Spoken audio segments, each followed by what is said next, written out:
relevant colleagues and I have made our best efforts.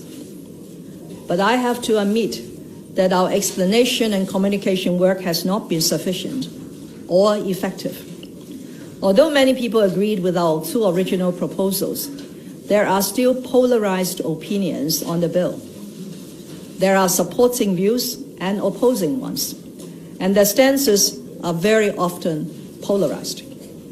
Furthermore, many members of the public still have concerns and doubts about the bill. Some find it difficult to understand why the urgency and are unhappy with the process of the amendments. We have made many attempts to narrow differences and eliminate doubts. In the last week, tens of thousands of people took part in protests and gatherings. Serious conflicts broke out in the early hours on Monday after the public procession last Sunday and during the protest in the Admiralty area on Wednesday, resulting in a number of police officers, media workers, and other members of the public being injured. I am saddened by this, as are other citizens. As a responsible government, we have to maintain law and order on the one hand and evaluate the situation for the greatest interest of Hong Kong, including restoring calmness in society as soon as possible and avoiding any more injuries to law enforcement officers and citizens. I'm grateful for the views of many pro-establishment legislators and leaders of various community sectors conveyed to me over the last few days, either openly or in private, that we should pause and think instead of resuming the second reading debate on the bill at the Legislative Council as scheduled. This would prevent dealing a further blow to society.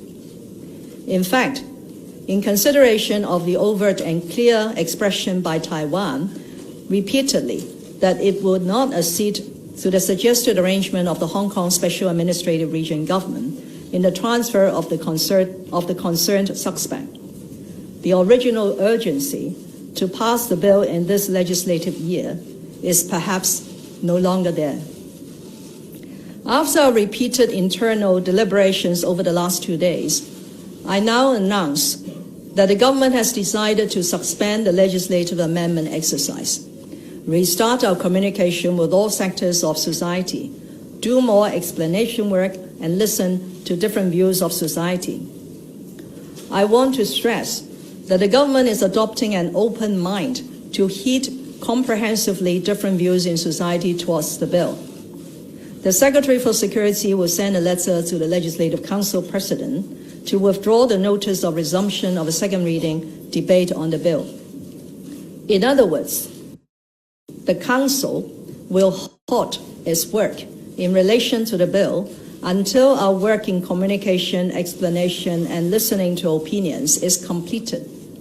We have no intention to set a deadline for this work and promise to report to and consult members of the Legislative Council panel on security before we decide on the next step forward.